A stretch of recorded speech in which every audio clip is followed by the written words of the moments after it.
김정은이 지금 가장 두려워하는 건요. 예. 핵시설에 대한 폭격이 아닙니다. 그럼 뭐예요? 그보다 더 두려운 건 이스라엘이 이란의 핵 과학자들과 군 고위급 장성들을 어떻게 제거했는지 그 여부입니다.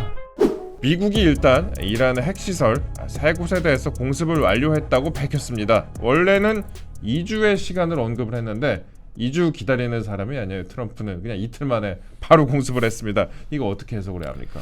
미국이 지금 3곳 나탄즈, 아라크 그리고 포르도 지역에 있는 이란의 핵시설들을 전격적으로 폭격을 했죠. 네. 특히나 가장 주목을 끌었던 것이 이 포르도 핵시설입니다. 예. 왜냐하면 이게 산간 지역에 묻혀 있고 또한 이제 지하에 한 100m 이상의 깊이를 파고 들어가서 네. 핵시설을 만들어 놓고 그 안에서 고농축 우라니움 시설을 이란이 설치를 했기 때문에 네. 이란이 이 해당 핵시설을 설치를 할 때에도 미군의 공습을 예견을 하고 설치를 했다라고 해요. 예견을 하고 설치를 했는데도 그런데 파괴가 된 거네요. 파괴가 됐는지 안 됐는지는 아직 모릅니다. 예. 예. 근데 미국 측에서는 파괴가 됐다라고 얘기를 하고 있지만 이스라엘은 아직까지는 완전한 파괴가 이루어졌는지는 모르겠다라는 입장을 밝히고 있고요. 말씀하신 것처럼 2주 동안의 어떤 그 기간을 줬는데 왜 갑자기 이틀 만에 공격을 했느냐. 네. 이게 보통 우리가 생각해 보면은 군사 공격을 할 때 가장 효과적이려면 기습 공격이 가장 효과적이지 않겠습니까? 그렇죠. 예. 그렇기 때문에 저는 미국이 그런 전략을 쓴 것이다. 2주라는 시간을 줄 때까지만 하더라도 많은 사람들이 저러면 미국이 공격을 안 하겠구나라는 생각을 했어요. 사실 2주라는 게 너무 긴 시간이잖아요. 그렇죠. 그리고 그 시간 안에 이란이 평화적인 어떤 핵 협상에 복귀하기를 바라는 그런 약간 여러 가지 또 사람들의 마음이 담겨져 있었기 때문에 예. 미국이 좀 한 발 빼는 거 아니냐라는 생각을 했었지만 웬걸요. 네, 벙커버스터 폭탄을 12개나 무려 쏟아부으면서 그러니까, 예. 사실상 이란의 핵 능력을 완벽하게 제어하기 위해서 미국 공군이 출격을 했고 가장 결정적 역할을 수행한 게 B2 폭격기 아닙니까? 그렇죠. 결국은 지금 미국이 할 수 있는 수단은 다 했거든요. 또 그 다음에 나온 메시지도 좀 웃깁니다. 때려놓고 이제 다시 이란이 이제는 한 대 맞았으니 네. 평화적으로 이제 다시 임하길 바란다. 만약 여기서 또 평화적으로 나오지 않으면 우리가 더 큰 공격을 준비할 거다라고 지금 얘기를 했거든요.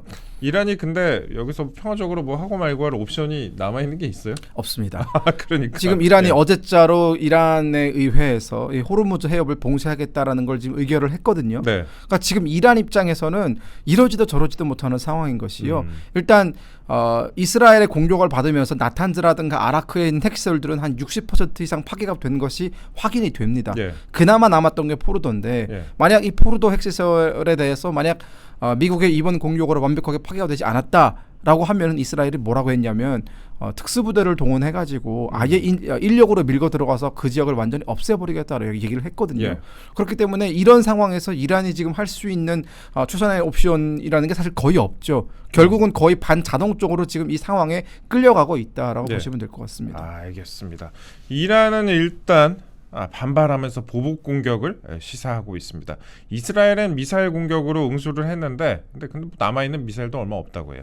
그러니까 이란이 현실적으로 미국이나 이스라엘에 전면적으로 대응할 수 있는 그런 수단이 없는 상황이다. 이런 분석이 좀 지배적인 것 같고 그런데 당초에는 트럼프 대통령이 지금 국제 분쟁의 불개입 기조 아니었습니까? 그래서 미국의 마가 진영 있잖아요. 마가 진영에서도 비판에 나섰는데 왜 직접적으로 개입해 나섰다고 보세요? 그럴 수밖에 없는 상황이었다라는 그럴 수밖에 생각이 없었다? 드는 것이요. 예. 지금 이란과 미국 사이 핵 협상은 2006년부터 시작돼가지고 꽤 오랫동안 이어져 왔거든요. 그렇죠. 그렇지만 별다른 진전이 없었습니다. 물론 한 2016년쯤에 이란이 핵 협의에 이제 응하면서 약간 평화적으로 이 무드가 해결되는 것처럼 보였지만 잘 아시다시피 핵무기를 개발하려고 하는 의도를 가진 독재 국가들은 결국은 협상이라는 것이 일종의 시간을 끌기 위한 수단에 불과하고 예. 결국에는 어떻게든 핵무기를 만들어내거든요.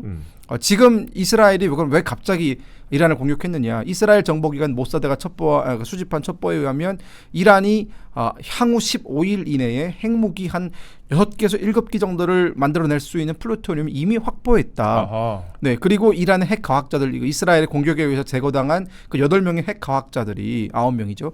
핵 과학자들이 실질적으로 이란 혁명 수비대의 그 최고 수뇌부들과 미팅을 가졌다고 해요. 잦은 예. 미팅을 가졌다고. 결국은 이제 핵무기를 무기화하기 위한 결정적인 단계에 들어섰다라는 그런 판단 하에 이스라엘이 먼저 때린 거지 않습니까? 미국 입장에서는 사실은 저는 미국이 처음에 이스라엘이 공격을 했을 때까지만 하더라도 군사 개입을 이스라엘만큼은 안 할 것이다라는 생각이 들었었고 네. 마가가 뭡니까 지금 어떻게 보면 미국의 그 중요한 여러 가지 이익을 더 극대화시키는 것이지 여러 분쟁에 개입하는 게 마가가 아니잖아요 사실은. 그러니까. 예.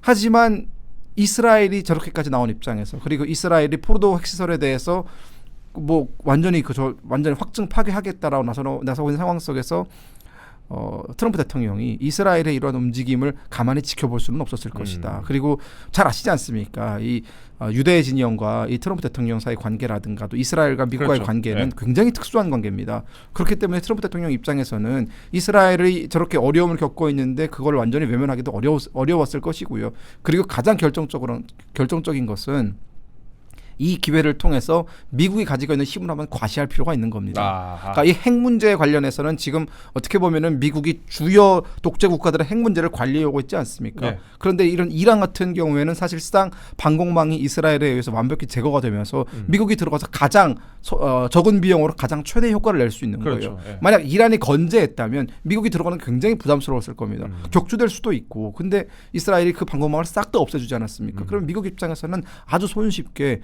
이란에 들어가서 이란에 뭐 오래전부터 눈여겨왔던 그 눈에 가시처럼 생각했던 핵시설들을 파괴할 수 있는 것이죠. 알겠습니다. 여기까지는 일단 다수의 전문가들도 비슷한 말씀을 하고 계시니까 저희가 김금혁 보좌관을 저희가 오늘 초대를 한 만큼 김금혁 보좌관으로부터만 들을 수 있는 내용들을 앞으로 다뤄보도록 하겠습니다.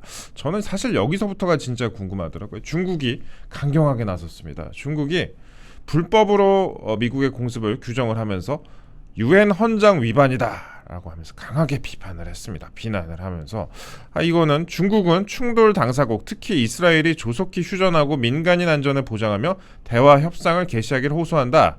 라고 얘기를 하면서 중국은 국제사회와 함께 힘을 모으고 정의를 주장하며 중동 지역의 평화 안정 회복을 위해 노력할 용의가 있다라고 밝혔다고 합니다. 중국이 평소 하던 어딘가하고 좀 맞지는 않는데 그래도 미국에 대해서 강하게 비판을 했단 말이에요. 이거 어떻게 보셨어요? 중국 같은 나라들은 사실 중동 지역에서 영향력이 굉장히 미미합니다. 중동 지역에서 원래 미국이 가지고 있던 영향력을 상당 부분 뺏어간 나라가 바로 러시아거든요. 예. 시리아라든가 그렇죠. 이런 예멘이라든가 이런 이란이 자랑하는 뭐 저항의 축들을 뒤에서 지원했던 것이 또 러시아거든요. 예. 실질적으로 러시아 용병들이 시리아라든가 이란이나 이런 데 굉장히 많이 파견되어 있지 않습니까? 예.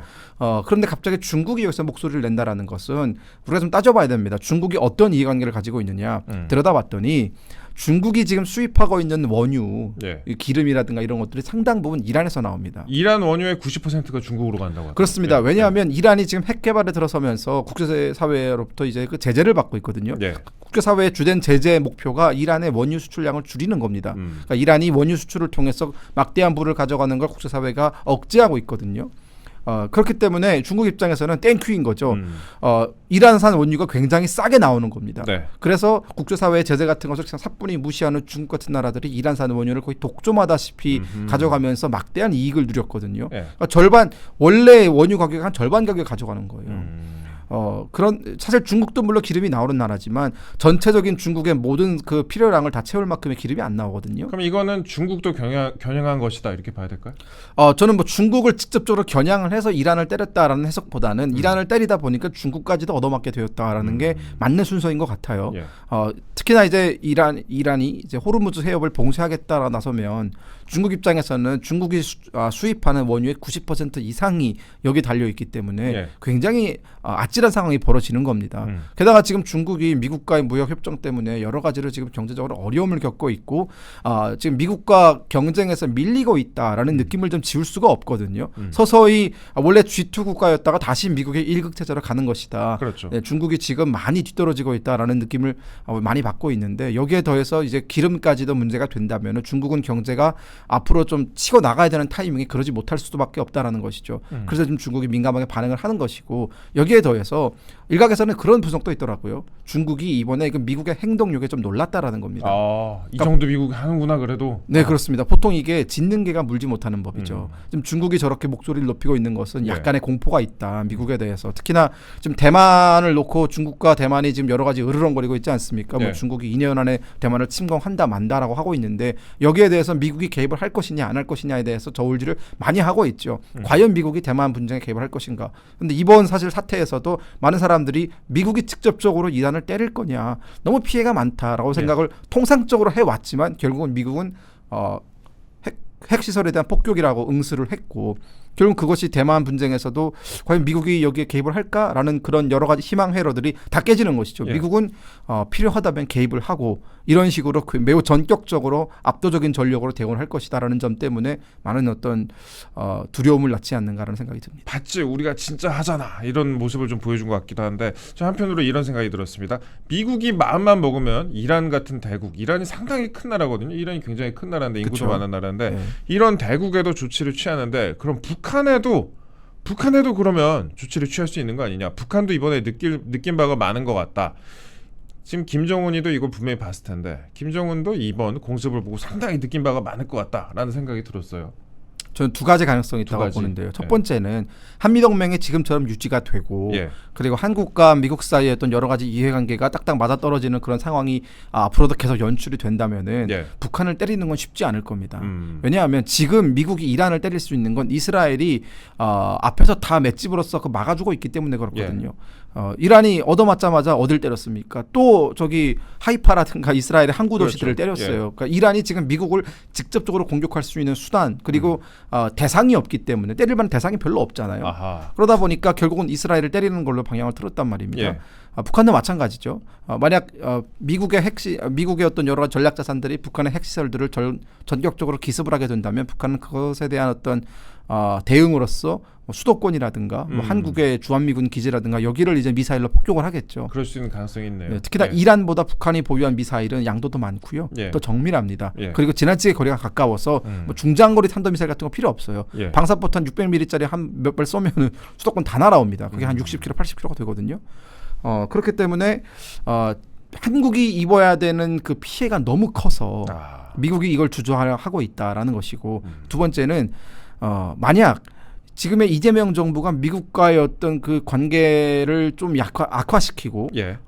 그러면 이제 이런 신호가 미국의 입장에서는 일단 북핵을 제거하는 것이 더 먼저고 한국이 입는 피해에 대해서는 한국 예전만큼 미국의 오도를 잘 따르지 않고 미국과 좀 멀어지려고 하면은 무시할 수 있다라는 거예요. 나토도 안 간다고 하는데. 나토도 안 간다고 하면 결국 미국 입장에서는 한국을 지키는 것에 대한 어떤 전략적인 우위보다, 전략적인 이익보다 북핵을 없애는 게 더 전략적인 이익이 크다라고 판단이 되면은 예. 한국이 어떤 피해를 입든지 간에 때릴 수도 있다라는 거거든요. 저는 그렇기 때문에 이재명 정부가 판단을 잘해야 된다.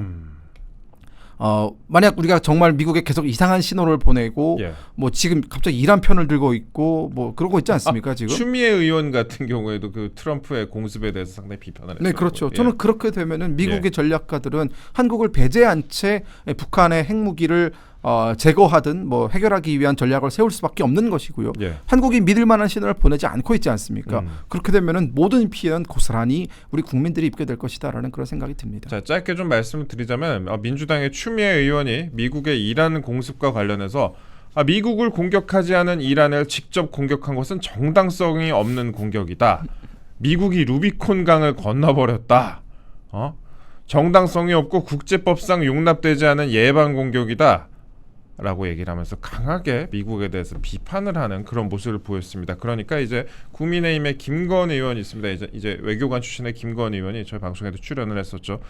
동맹국가의 신뢰를 저해하고 외교적 파장을 일으킬 수 있는 그런 발언이란 점에서 우려스럽다라고 밝혔습니다. 굉장히 우리나라는 그렇잖아요. 그 한미 동맹도 있는 상황이고 그 다음에 말 한마디 한마디가 중요한 상황인데 여당에 이렇게 중진이 이런 얘기를 했다. 이거는 그리고 특히 추미애 의원 같은 경우도 그렇고. 민주당 일각에서는 이제 자주파라고 불리는 그런 그룹이 있지 않습니까? 그러면 자주파의 시각이 과연 이런 것인가 하는 생각도 하게 합니다. 예.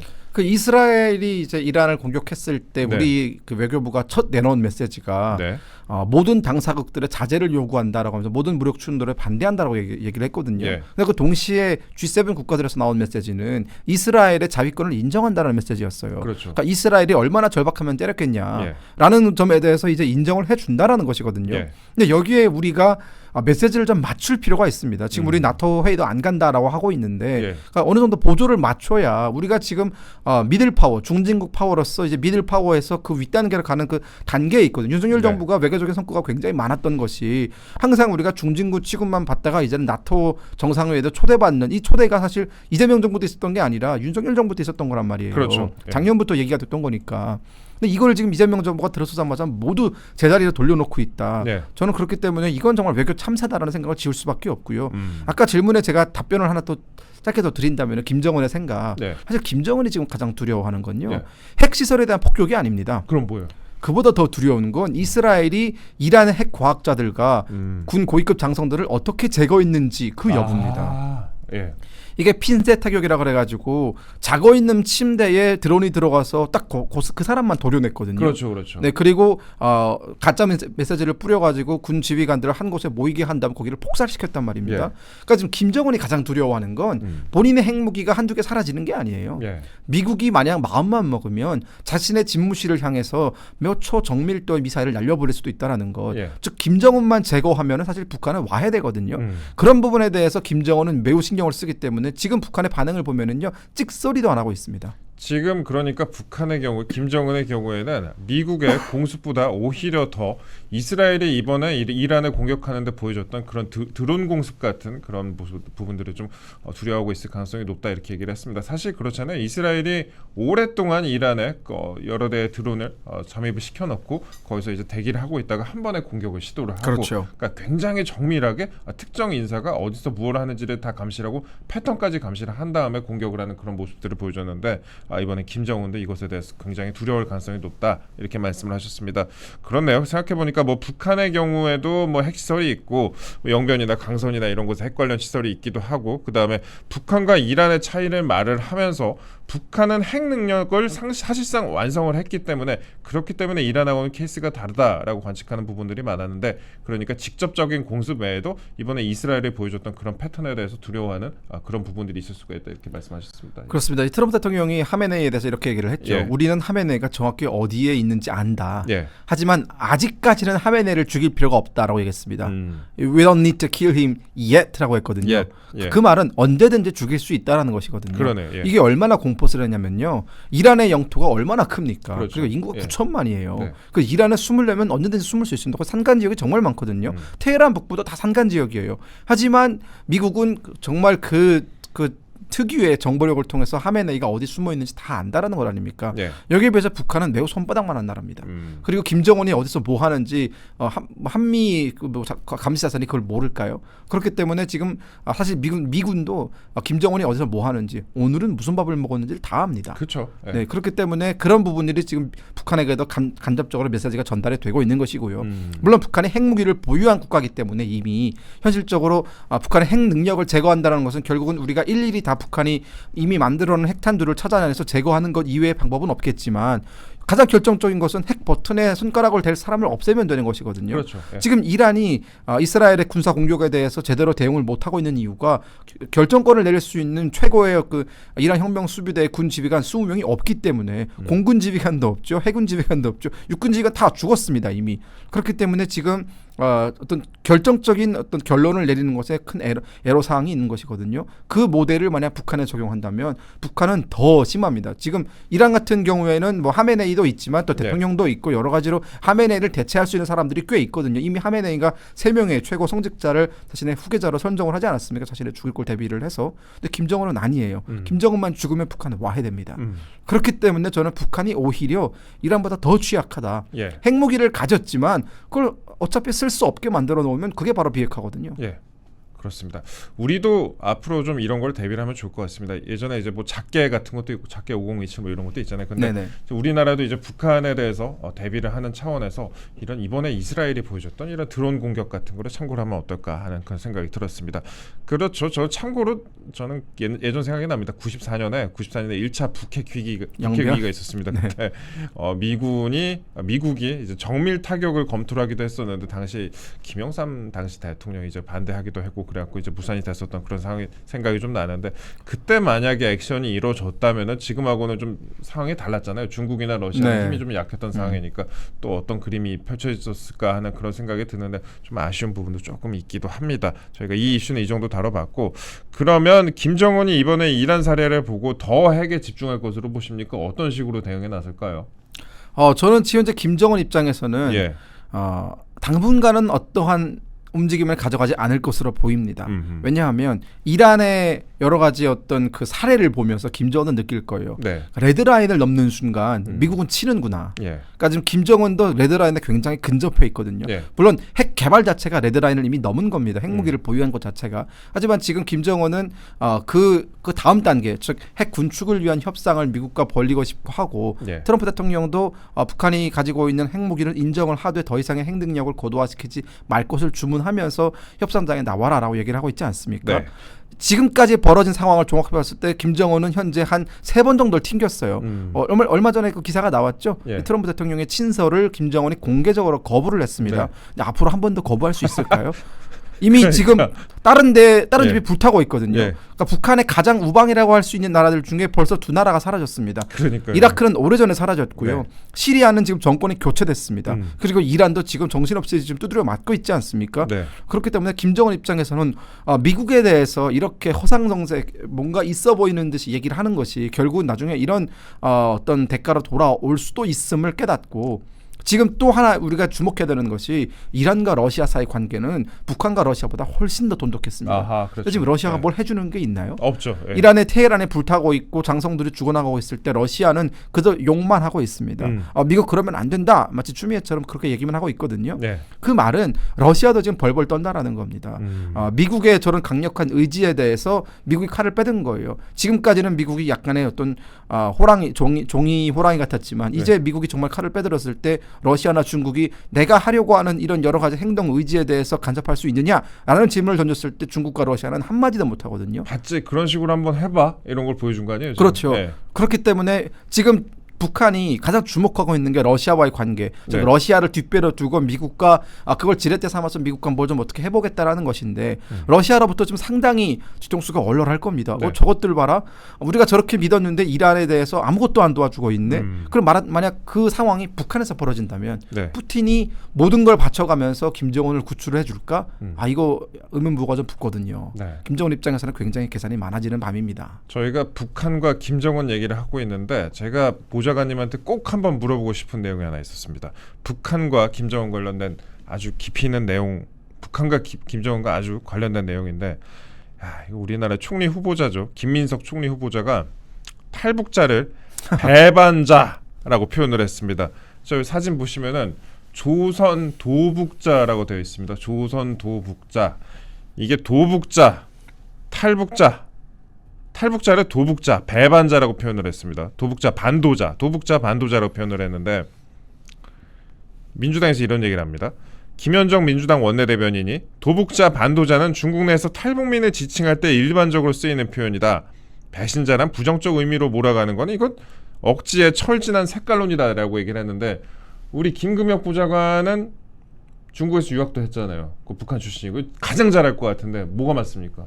제가 신화통신 기자한테 물어봤어요. 신화통신 한국특파원이랑 제가 좀 친하거든요. 물어봤습니다. 야, 니네 도북자란 말 쓰냐? 라고 물어봤더니 자기는 태어나서 처음 듣는 단어라고 합니다. 태어나서 처음 들어봤다. 네. 예. 그러니까 도북자라는 말은요. 아까 뭐 그 민주당에서 중국에서 탈북자들 지칭할 때 쓰는 표현이라고 쓰는데 중국에서는 그 비법 월경자라고 부릅니다. 불법 월경자라고 부르지. 예. 그러니까 이게 불법으로 국경을 넘은 사람들이다라고 표현을 하지 도북자라는 말을 쓰지 않습니다. 도북자라는 건 같이 판단이 들어가는 거예요. 예. 북한에서 도망쳤다라는 것이거든요. 그러니까요. 우리가 보통 도망자라고 했을 때는 뭔가 잘못해서 넘어온 사람들이잖아요. 그러니까 도망 다니는 게 내가 뭔가 캥기는 게 있으니까 도망 다닌다는 뜻이고 부정적인 어감이 상당히 있는 단어고 이게 가치 판단이 들어간 것이거든요. 그리고 또 뭐가 있었습니까? 도북자 반도자라는 것 그것도 사실상 어떻게 보면 배반했다라는 거거든요. 그러니까 지금 김민석 의원이 사용한 표현에서 아마 제가 가장 먼저 문제 제기를 했을 텐데 제가 페이스북에 쓰면서 저도 태어나서 들어본 적이 없고 심지어 중국에서도 저렇게 사용하지 않는 예. 철저히 북한의 시각에서 탈북민들을 바라보는 것이 우리나라 국무총리 후보자의 논문에 실렸다라는 것은 이것은 해명할 반드시 해명을 해야 되는 이슈입니다. 한국에서 활동하는 중국 특파원조차 처음 들어본 낱말이다. 그렇습니다. 라고 말을 했을 그러니까 제가 그 친구한테 예. 김민석 후보자 해명에 따르면 이 도북자라는 말을 중국에서 학계에서 많이 쓴다는데 썼냐라고 했더니 그 친구 자체가 탈북민 이슈에 대해서 관심이 많이 있고 네. 또 기사를 많이 다뤄본 친구거든요.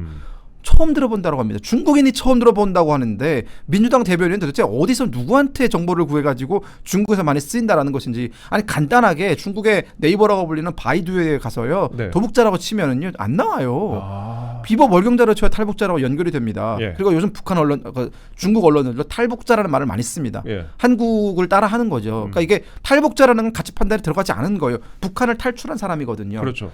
근데 이거에 대해서 김민석 후보자가 지금 해명이 굉장히 매끄럽지 못하다는 생각이 들고요. 이걸 보면서 우리가 드는 생각이 민주당이 탈북민들을 향해서 굉장히 적대적인 시각을 드러낸 게 한두 번이 아니지 않습니까? 뭐 임수경 의원부터 시작해서 뭐 최민희 의원 뭐 정말 많이 있거든요. 네. 임수경 의원 했던 말이 뭡니까? 배신자가 어디 감히 국회의원 앞에서 깝죽거리냐? 배신을 했으면 조용히 뭐 방송상 용어지만 뭐 닥치고 있어라 이런 표현을 썼거든요. 그것도 면전에서. 그러니까 이런 어떤 탈북민에 대해서 배신자로 보는 시각은 결국은 본인들이 과거 학생운동을 할 때 북한에 대해서 우호적으로 가졌던 시각에 대해서 그것이 모두 깨지는 경험을 하니까 네. 탈북민들이 넘어오면서 당신들이 알고 있던 북한이 아니다는 얘기를 다 하고 있지 않습니까? 그렇죠. 당신들이 알고 있던 주체사상이 그 주체사상이 아니다. 당신들이 그렇게 지도 이념으로 따르던 것들이 다 굉장히 잘못된 것들이었다라고 얘기를 하니까 그걸 받아들이기가 싫은 겁니다. 여전히 본인들에게 북한은 지상낙원이고 여전히 본인들에게 북한은 아주 본인들이 따라가야 되는 그런 이상적인 모델인데 거기서 살던 사람들이 그것은 아니다라고 얘기를 하니 반발심이 생겨나서 배신자라고 얘기를 하는 것이죠. 이거 어디서 그럼 이 낱말이 온 거예요? 이 단어는 어디서 온 거예요? 북한에서 쓰는 말이에요? 아니면은 북한의 마음을 본인이 대변을 해갖고 이 단어를 만들어낸 거? 어떻게 북한에서 해석을 쓰는 해야 되는 단어죠. 북한에서 탈북민들을 주로 지칭할 때 예.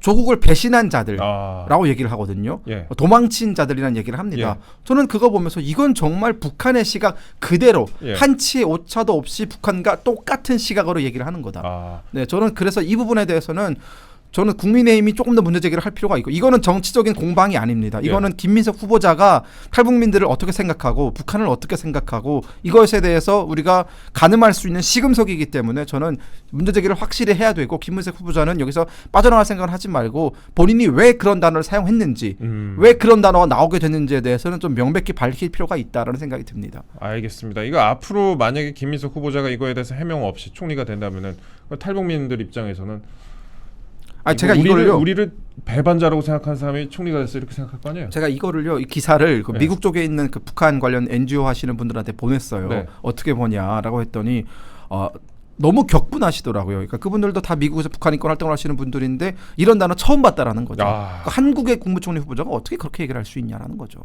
알겠습니다.